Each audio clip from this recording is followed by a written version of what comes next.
lanjutkan ya dengan perbaikan kinerja berkesinambungan ya. Oke. Jadi bentar ya.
Sebentar.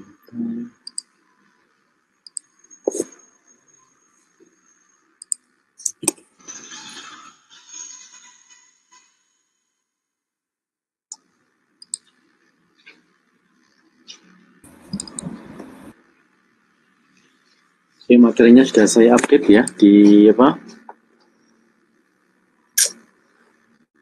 di Google Classroom ya.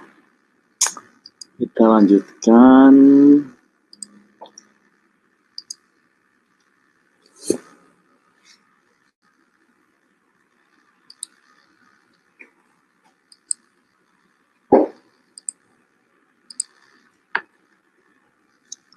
Oke. Jelas ya? Jelas, Bapak. Jelas, Pak. Kita lanjutkan metodologi Six Sigma ya, metodologi bagaimana kita menjalin hubungan yang baik dengan pelanggan. Ya. Nah, implementasi proyek yang berhasil ini akan mendatangkan keunggulan kompetitif ya. Jadi kalau kita mengerjakan satu proyek ya, kemudian berhasil ya, maka kita akan memberikan impresi yang positif ya, ya bagi perusahaan itu. Ya. Termasuk juga di sini keunggulan kompetitif ya bagi pelaksana dalam hal biaya, waktu dan kualitas ya sebagai area pengetahuan utama kemarin ya. Hal ini hanya akan terjadi jika dilakukan usaha secara sungguh-sungguh dan fokus. Ya, di mana inovasi itu menjadi bagian dari budaya di dalam tim proyek gitu ya. Nah, secara eksplisit Kaplan and Norton itu memperlihatkannya di dalam kerangka konsep yang disebut dengan balance scorecard ya, tahun 2000 ya. Balance scorecard ini artinya kayak orang itu menyetir mobil gitu ya. Kayak orang itu mengendarai mobil. Nah, dia itu bagaimana menyeimbangkan ya semua semua perangkatnya, semua inderanya. Kalau orang nyetir mobil itu kan harus seimbang, mata menghadap ke depan, menghadap ke spion, menghadap ke kiri kanan ya, menghadap ke spion belakang ya. Kemudian tangan itu nyetir, kaki itu melakukan gas, rem ya, dan pasneling gitu ya. Nah itu scorecard ya. Bagaimana seorang tim ya, anggota tim ya di dalam agent talk itu bisa menyeimbangkan ya semua aktivitasnya ya. Khususnya kalau kita bicara seorang manajer proyek, nah dia harus menyeimbangkan 3 aspek tadi ya, yang meliputi biaya, waktu, dan kualitas. Gitu ya. Nah ini keterkaitan komponen dalam balance scorecard ya, dari aspek financial performance ya, kemudian juga di sisi customer ya, di sisi internal business process, innovation and growth ya. Nah, ini semuanya harus seimbang gitu ya. Artinya seimbang ya, bukan hanya kita keuangannya bagus ya, tapi juga customer-nya ya juga terpuaskan ya, kemudian bisnis prosesnya juga jalan dan menjadi lebih baik.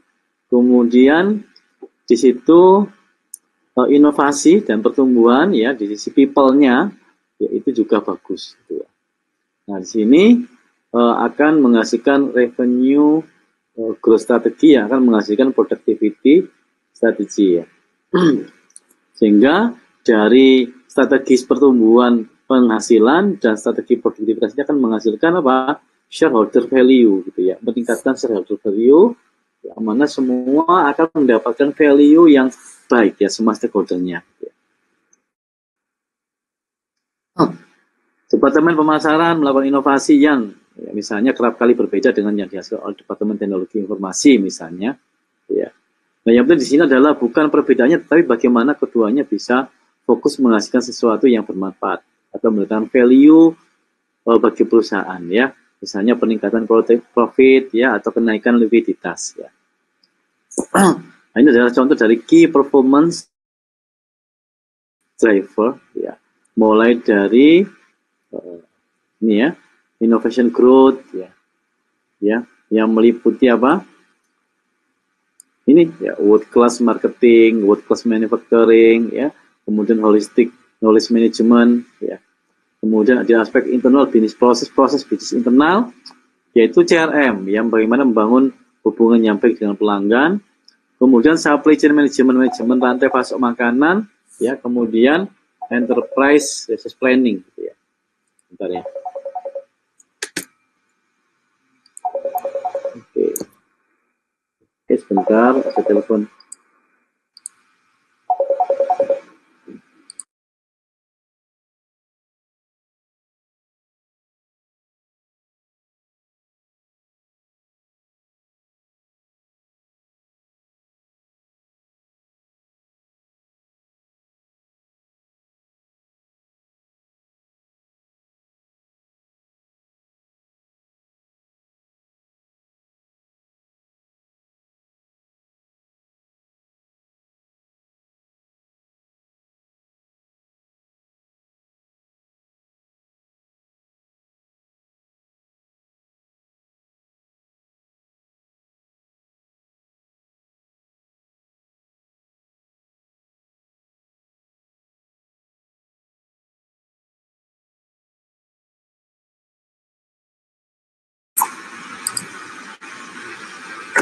Oke,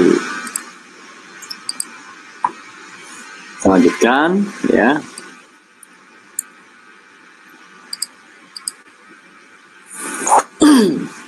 Kemudian enterprise resource management ya, manajemen sumber daya perusahaan ya. Ya ini luas ya, kalau kita bisa bicara ERP ya. Ya, ini ada enterprise resource management, itu kan luas sekali gitu ya. Ya, penguatan proses bisnis itu ya juga penting gitu ya. Kemudian best price, customer satisfaction, best quality, dan best knowledge ya. Jadi dengan harga terbaik, dengan kualitas terbaik, dan dengan pengetahuan yang terbaik. Ya. Lalu bagaimana performa keuangannya? ya. Jadi yang pertama ya return of investment. Jadi balik modal itu tercapai gitu ya. Kemudian revenue growth ya, pertumbuhan pendapatan, kemudian profitability, keuntungan juga bertambah, ya kemudian juga likuiditas ya juga naik ya, artinya kredibilitas perusahaan itu akan lebih baik ya di mata masyarakat secara umum gitu ya. Nah, di dalam perusahaan itu ya, terutama bagi entrepreneur itu pasti paham ya semboyan innovation or die gitu. Artinya perusahaan yang tidak melakukan inovasi ya itu akan tenggelam gitu ya. Kita diberikan banyak contoh ya dengan berbagai teknologi yang ada saat ini ya. Dulu kita mengenal ya berbagai teknologi smartphone, misalnya teknologi handphone ya, yang sekarang banyak tenggelam gitu ya. Kemudian kita mengenal dulu berbagai sistem operasi, ya sekarang tenggelam dengan Android gitu ya. Ya. Kemudian kita mengenal yang namanya siapa ini?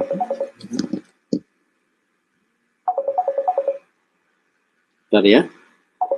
Halo. Salam. Iya, salam.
Oke, kita lanjutkan ya.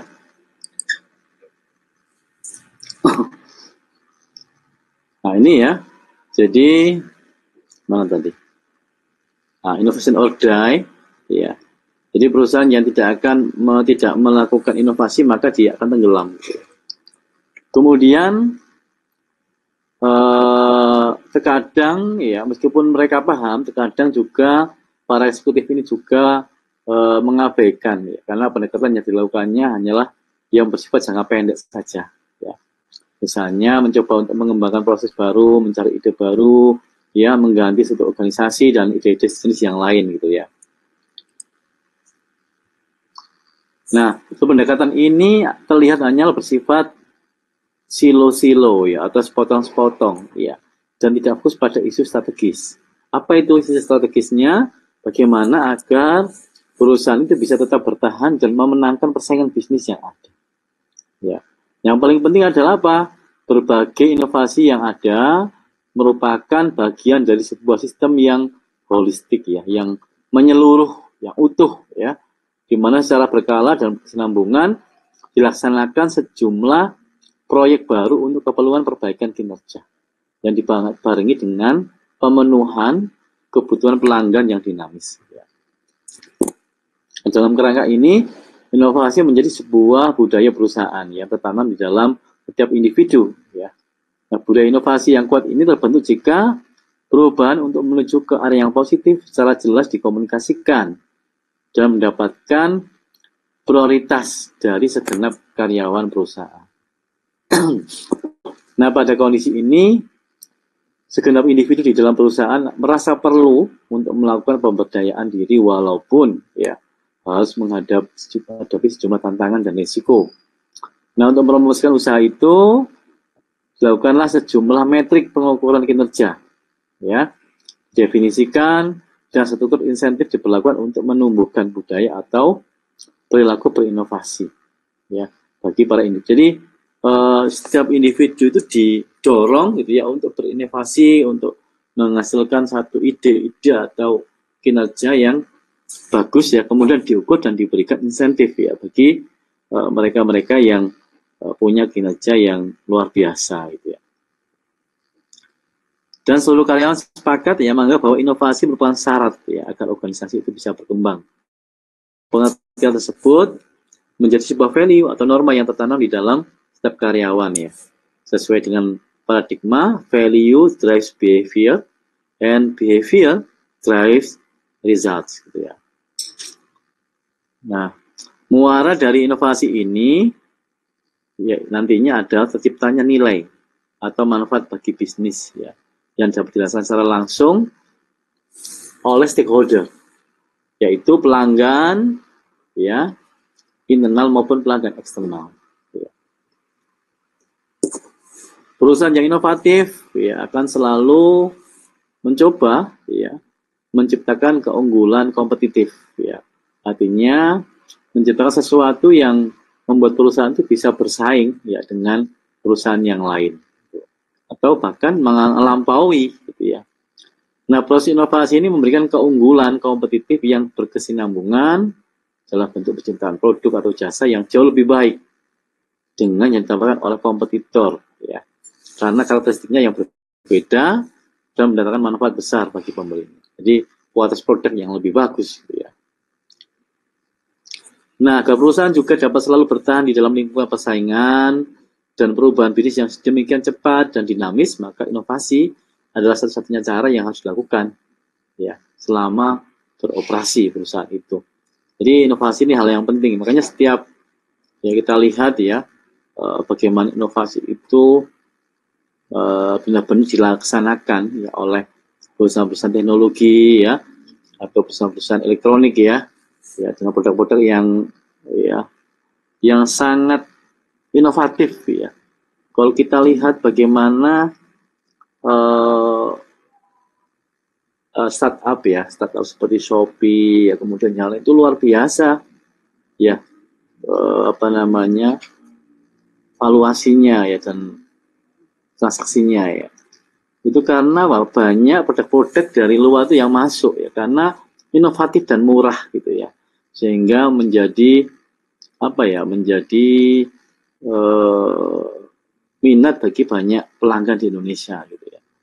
Karena kalau kita lihat ya berbagai produk di startup itu ya di Shopee, Tokopedia dan sebagainya itu sangat sangat inovatif gitu ya.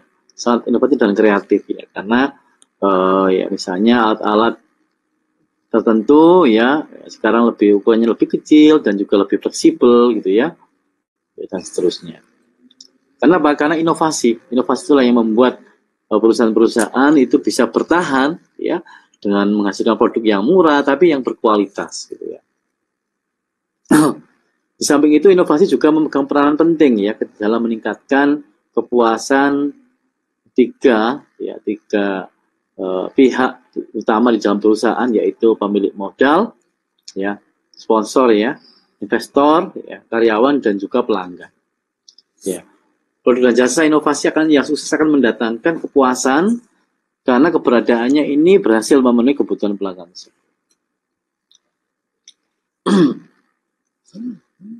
Nah, dengan kualitas produk ya dan keunggulan kompetitif perusahaan itu, maka citra perusahaan itu akan menjadi lebih positif gitu ya. Keuntungan juga bertambah ya. Yang tentu saja akan mendongkrak ya likuiditas ya ataupun saham perusahaan itu ya. Sehingga akan memberikan kepuasan bagi karyawan ya yang bekerja di dalam perusahaan tersebut sehingga akan lahir inovasi-inovasi baru ya, karena mereka lebih energik, lebih kreatif dan antusias ya. Kenapa? Karena mereka diberikan reward ya atau apresiasi atau insentif yang layak dari kerja keras mereka. Ini adalah diagram hubungan antara kreativitas dan inovasi, gitu ya. Inputannya adalah creativity, ya, kemudian ada analisis dan innovation ya sebagai output. Ya. Nah, untuk kreativitas apa saja? Step-stepnya ya, ada interest ya, minat ya, kemudian preparation, incubation, illumination, verification, dan exploitation. Kriteria evaluasinya apa saja? Cost, biaya, feature, kualitas, kecepatan, kehandalan, fleksibilitas. Ya. Apa hasilnya? Ya, produk menjadi lebih murah, ya, menjadi lebih enak dilihat estetik, menjadi menguntungkan value for money, menjadi lebih efisien, ya, lebih produktif dan lebih efektif atau tepat guna. Sehingga sangatlah penting ya bagi seluruh jenis proyek ya, misalnya marketing, teknologi, ya, elektronika dan seterusnya, ya, maupun SDM bermuara pada terciptanya manfaat bisnis bagi perusahaan. Nah, salah satu metodologi yang baik yang digunakan dalam memacu inovasi untuk menjawab kebutuhan pelanggan adalah Six Sigma. Nah, apa itu Six Sigma? Ya, ini materinya padat ini ya.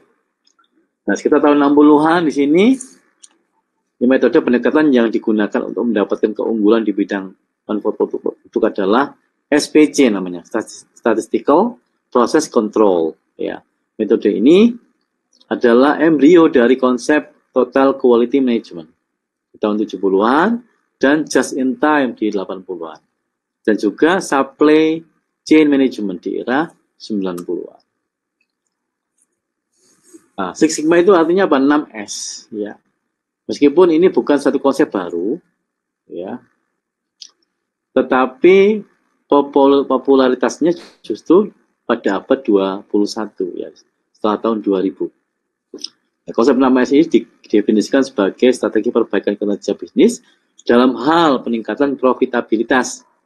Ya, dengan cara apa? Membuang hal-hal yang tidak diperlukan, mengurangi biaya, dan meningkatkan efisiensi maupun efektivitas di berbagai kegiatan operasional, ya, sehingga memenuhi, ya, bahkan melebihi kebutuhan, ya, dan harapan dari pelanggan. Nah, dalam bahasa tadi 6S ini artinya 3.4 DPMO, defects per million opportunities, ya, atau hampir sama sekali tidak terjadi kesalahan. Ya, jadi 3,4 kesalahan per juta kesempatan, gitu ya. Jadi jangan untuk apa ya? Ya no mistakes, no zero mistakes gitu ya. Ini. Dan Sigma sendiri menggambarkan variasi dari rata-rata keluaran pada sebuah proses. Nah, pendekatan ini banyak dipakai di berbagai area manajemen dan merupakan panduan dasar yang dipakai para profesional dalam mengelola proyek-proyek inovasi. Contohnya waktu itu adalah Motorola yang merupakan perusahaan pertama di Amerika yang menggunakan konsep 6S pada tahun 87 atau Six Sigma ya, yang membuat mereka mendapatkan penghargaan Malcolm Baldrige ya, National Quality Award di tahun 88. Walaupun demikian, Motorola baru benar-benar memetik buah penerapan konsep Six Sigma ini ketika berhasil menciptakan produk dengan kualitas kelas dunia pada tahun 95. Yaitu kurang lebih 8 tahun kemudian. Nah, pada itulah terjadi target 3,4 defects per million opportunities. Ya. Nah, bagaimana perjalanannya mencapai 3,4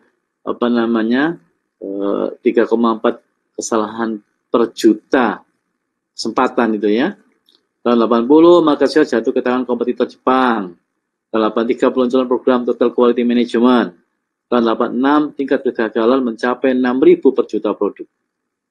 Tahun 87 implementasi Six Sigma, ya, memenangkan penghargaan tahun 91 kegagalan mencapai 40 saja dari 6.000 di tahun 86 menjadi 40 kegagalan ya per juta produk ya. Tahun 93 peluncuran program Total Customer Satisfaction, kemudian baru di tahun 95 kegagalan hanya mencapai 3,4 saja per juta produk. Kemudian juga yang lain, contohnya misalnya GE, General Electric menerapkan konsep Six Sigma pada tahun 95 di bawah kepemimpinan Jack Welch, ya, seorang CEO terkemuka dunia. Dalam periode tidak lebih dari 3 tahun, GE telah berhasil menjadi perusahaan dengan kelas dunia berbasis kualitas Six Sigma.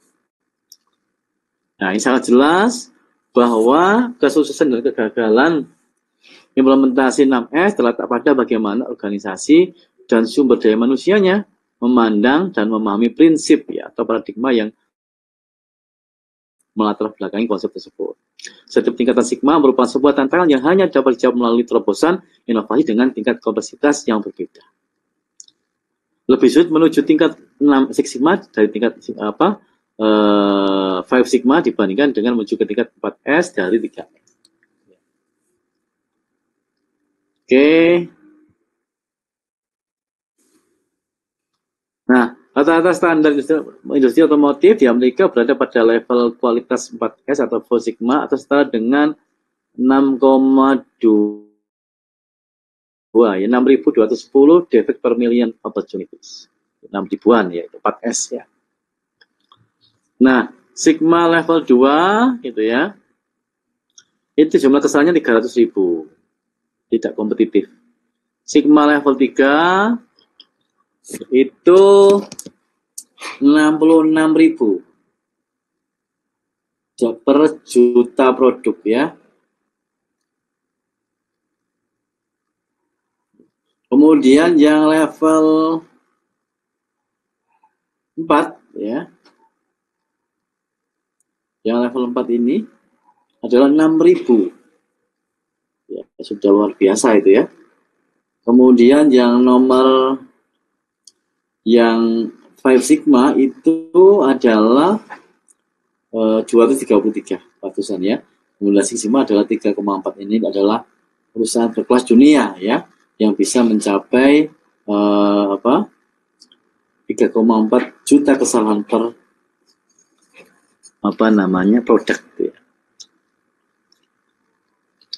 Nah, ini sangat sedikit perusahaan yang bisa mencapai Six Sigma ini, diantaranya ada General Electric, Motorola, Honeywell waktu itu ya, Citycorp dan Sony gitu ya. Oke, mungkin itu ya yang bisa saya share materi untuk hari ini. Ya. Nanti materinya silakan diunduh ya.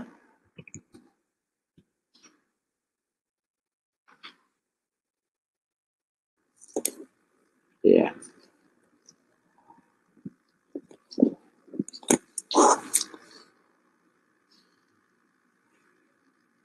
Ada pertanyaan? Permisi Pak, mungkin saya ingin menanyakan perihal UTS dan UAS itu Pak. Oh iya, berarti nanti UTS UAS-nya berarti ini ya, minggu depan ya? Oh, minggu depan, baik Pak. Iya, mungkin itu aja Pak. Terima kasih Pak. Oke.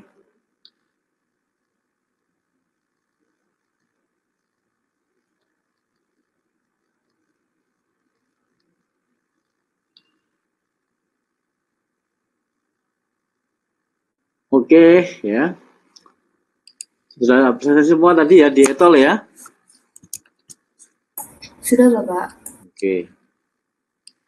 Kalau sudah, bisa kita akhiri. Nanti materinya silakan mengunduh di Google Classroom ya. Saya akhiri. Assalamualaikum warahmatullahi wabarakatuh.